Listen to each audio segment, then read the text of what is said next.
Wonderful. Hello, everyone. Today, we are really excited to be able to have this dialogue and conversation on our CYC site, on our CYC page, and we feel very excited to be able to be hosted on this. Today, we'll be talking about what's been going on currently in current events in the EOTC church and the EOTC diocese as well. We have our sister Tzion Lemma with us. Welcome, Zion. Hi, thank you. I'm really happy to be here. Thank you. Wonderful. So, just on this channel, we were asked to do, a brief overview of what was going on within our Ethiopian Orthodox Tewahedo Church over the past month and a couple of weeks, and how this really affects the diaspora youth as well. We'll be talking about some sort of call to action that we'll be having, and hopefully, introduce some other different dialogues and spaces of different conversations we'll be having with the CYC channel as well. But yeah, Zion, I can give you an opportunity just to kind of go, and give us an overview about what happened over the last month or the last couple of weeks within the Ethiopian Orthodox Tewahedo Church. Right. Okay. So I don't remember the exact date. I'm sorry. I think it was January 26th or 25th. Three bishops in our synod and the EOTC synod broke off and created their own synod and appointed 26 bishops, I believe, 25 of which are still keep that bishophood, I guess. I don't know what the word is. Yeah. Yeah, and in response, and since that is something that is very, very illegal in our like according to our dogma and the rules of our church, in response, His Holiness Abuna Matthias has excommunicated those three bishops that broke off and started their own synod, and has also said that the 25 bishops that they appointed do not have that monkhood within our religion. Yeah, I think that's, if you want to add anything. Yeah. I think just like focusing on big picture things, yes, I think the breaking off and the interrupting of the apostolic succession that has, come for generations and generations. And that's, one of the things that as Oriental Orthodox Church that we hold true as a truth, and that is one of the things that we can trace back, like to the apostles, and that is one of the justifications that we have of the truth of our church. And the lineage of our church, and the fact that those teachings haven't changed for thousands of years. I think this was a really big shock to the Ethiopian Orthodox Church, but also a really big shock to the Oriental Orthodox churches as well, because like Sion said, you mentioned that word dogma, but on top of the teachings of our church, I think the traditions of our church in which we hand down the teachings is one of the most essential aspects of the Oriental churches. And I think that's why it's so important that we're having this conversation, on the CYC channel. It is our understanding that there are many Ethiopian Orthodox followers on the CYC channel, but there's also many sister, obviously, our Coptic church, which is the main channel of this, which it exists, but also our other sister churches that are existing out there globally. This is a very scary thing that is happening within our church, because like we said, it does question the structure in which our church has moving forward. And also that one of the sister churches is being attacked by this sort of question of structure. It is very scary about the influence this might have on the other churches as well. So I think that we have gotten so much solidarity, we have gotten so much support from different fathers, especially from the Coptic church, but also from our different sister churches as well. And it shows that this is not something that we stand for within any of the churches. And I think what was really also scary and a shock was that like you said, Sion, the bishops that did break away, and the other anointed by them anointed leadership that did break away, they did not want to establish their own church. They did not want to establish, or have their own congregation or have their own worship space. Right. They wanted to seize and take illegally, like you said, and without consent, the already existing Ethiopian Orthodox churches. And I think Right. that's something that is really scary as well.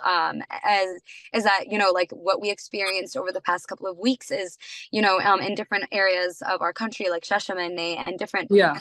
parts, we've seen without consent, these churches being taken over, our fathers being, like either like kidnapped or being, without consent told to leave their places of worship and places that Right. they were originally appointed as leaders of the Hmm. diocese from the synod.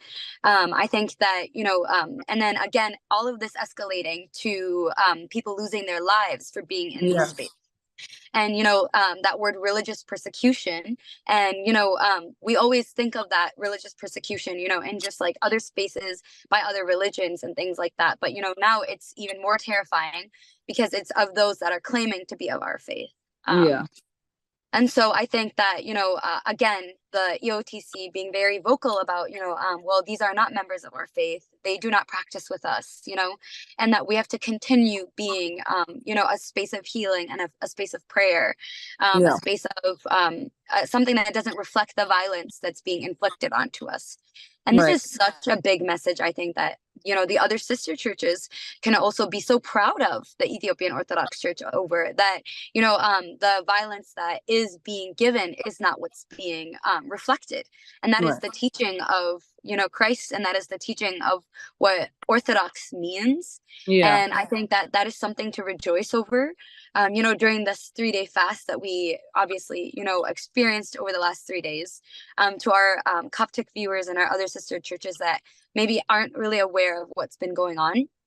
The members of the Ethiopian Orthodox Church globally were told by the leadership and by the synod to, adorn clothes of black and to fast, remembering the fast that we do observe from the Bible, And so there was a lot of prostration. There was just a really, really different fast than one that we've ever seen.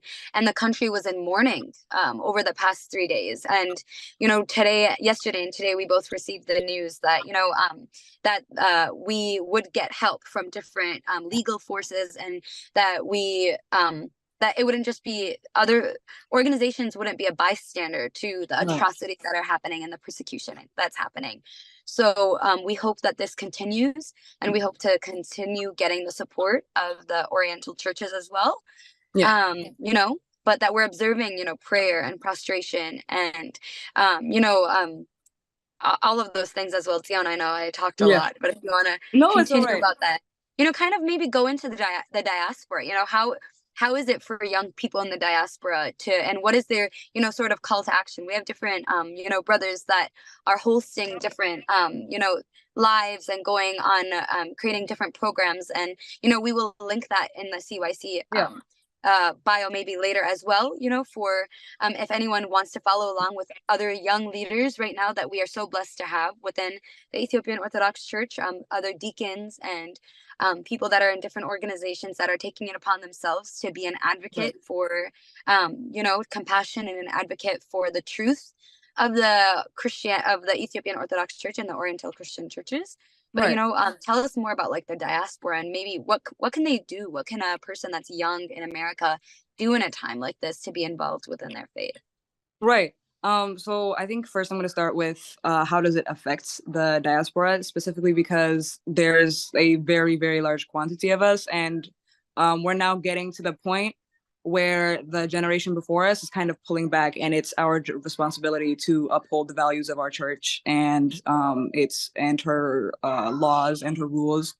I think especially with especially with how this was especially with how it was split, I think it causes a lot of confusion, especially for our younger diaspora as well, simply because I think they don't understand, well, from our children don't understand what's going on, but they know that our people are being persecuted back in Ethiopia. They know that at some point it could also come here and threaten us as well. Um, I think for the older diaspora though, we have there's a lot we can do, especially with how connected we are on the internet and through social media. And that's even where we get a lot of our information from. We like resharing, reposting accurate and like true information, I think is one of the best ways to spread awareness about this, starting petitions, and especially prayer, supplication, you know, especially like with like how you mentioned with this 3 day fast. It was really nice to see, at least in where we are. Every day of our supplication prayers were full to the brim. Like there was no walking room, and I could see a lot of our generations, our young diasporas presence as well. And it was nice to see. It was nice to see that that people that our generation really does care about the church and where it's going to end up. I think the okay, yeah, let me move on. I'm gonna but there's also the problem of misinformation. Now we know from past from past events, you know, there's been multiple murders, massacres, genocides in Ethiopia specifically, and there was quite a bit of misinformation floating around that makes that worsens the situation or plays it down and doesn't really describe the severity of it. But I think especially with this, because it's like on such a large scale, if there's the like places you can get like good sources are not that difficult, like the EOTC TV, for example. I think that's my favorite place to get my information, just because it comes straight from our patriarch, it comes straight from our bishops and from the government. I think Deacon Gorgorios, he does a really good job of summarizing and explaining to, especially to those who don't listen or understand to Amharic or whatever language they're using. Especially to those who don't understand, he does a wonderful job of summarizing in English. And then I think there was something about them starting another network to really have our youth like become more involved and like be more connected to what's going on without having to, especially those that don't understand. um yeah, I think that's all I have. If you have anything. Yeah, no, I agree with you. I think, like, we were talking about earlier, Mhm. like you said, members of our church like Dacon Gorgorios, but we also have YOTC that's also, keeping us up to date. And like you said, the main one obviously is the Synod page itself, the Yeah. EOTC Synod. And I think, that this time maybe it also just helps us so much to lean onto the actual structure of the church as well, and to help strengthen the structure of the church. And a lot of times, outside of reposting and resharing, sometimes as a diaspora it seems like there's nothing else that we can do, Right. but we also have to find ourselves better than, the generation that we are always blaming as young people, saying, Yeah. like, why are you always on Facebook, like to our parents, Yeah. we're like, actually do something, so we have to also be better than Instagram. It's the same thing, it just changed. I mean, it's Yeah. owned by the same person, so I think that we have to be a lot better at the action that we demand from other people. We have to be Right. the action ourselves, and it is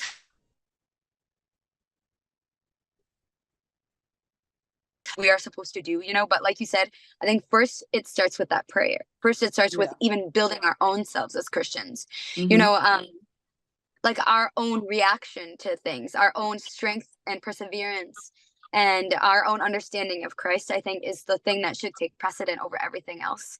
Right. Because, we all together as one body, had such a fulfilled understanding and strength and yeah and strength that we got from our religion and truly practiced it in the way that we were supposed to.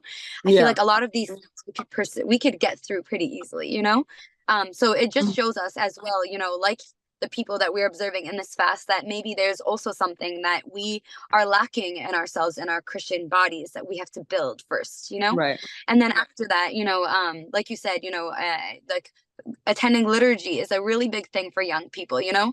Yeah. One of our deacons in Ethiopia, Deacon Henokaile, he said, you know, because there was a protest that was scheduled for tomorrow, and our synod had said, you know, actually, no, we're going to hold off on that. You know, some of our needs are being met by these governing bodies, so Right. we're going to progress to just continuing everything as normal tomorrow. And he had written a message that said, you know, our protest tomorrow is going to be liturgy, you know. Yes. Yeah. That is so powerful that honestly, we don't need anything outside of our prayers. You know, our Right. fathers did so much with just their presence because their presence in itself was so Yeah. righteous, you know? Right. So maybe if we do those things to practice righteousness and we do things like get up on Sunday morning and attend liturgy, maybe those things are a protest in itself that we Yeah. without apology, that we without any discern, you know, are practicing, you know, in the way that we are meant to practice, and we're building Mhm. our spiritual bodies, you know. Yeah. I think that is the most powerful message that a Christian can send anyone, you know, Yeah. or anybody observing any of their religions, is first that they are, you know, strong in their spiritual bodies. So I think that's definitely a message, Sion. I really loved when you said prayer. That's something I will be taking away from this conversation as well. So just to give a preface and a foreshadowing, we will be having another more lives to come. We hope that we'll really dive into some of the things that we were talking about today. Was very much more informal and just informative. You know, forgive me for not wearing my netala and just being in my car. Just, you know, we're all coming home from different things as well. But you know, this is very urgent. That's why we all are stopping wherever we are and taking the time to address this.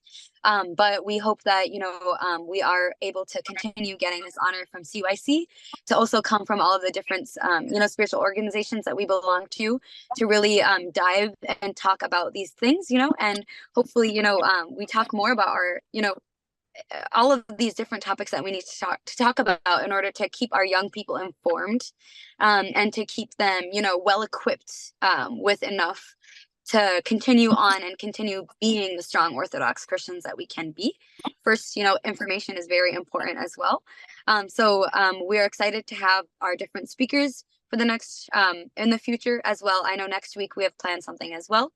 Not to say too much to it, but hopefully we'll be posting more about it. So we want to thank CYC as well. We want to keep asking all of you Orthodox Christians to think of the Ethiopian Orthodox Church in your prayers. We know that, you know, our Syrian brothers and sisters are also going through a lot with the earthquakes that are happening right now. So we will also be thinking of them in our prayers, and anyone else that, you know, can benefit from that at this time. And thank you, Zion, if you have anything else to say. No, I thank you for having me. I really liked being able to talk about this and hopefully inform a couple more people that maybe didn't know what was going on. Yeah. Yes. Wonderful. Thank you so much for having us.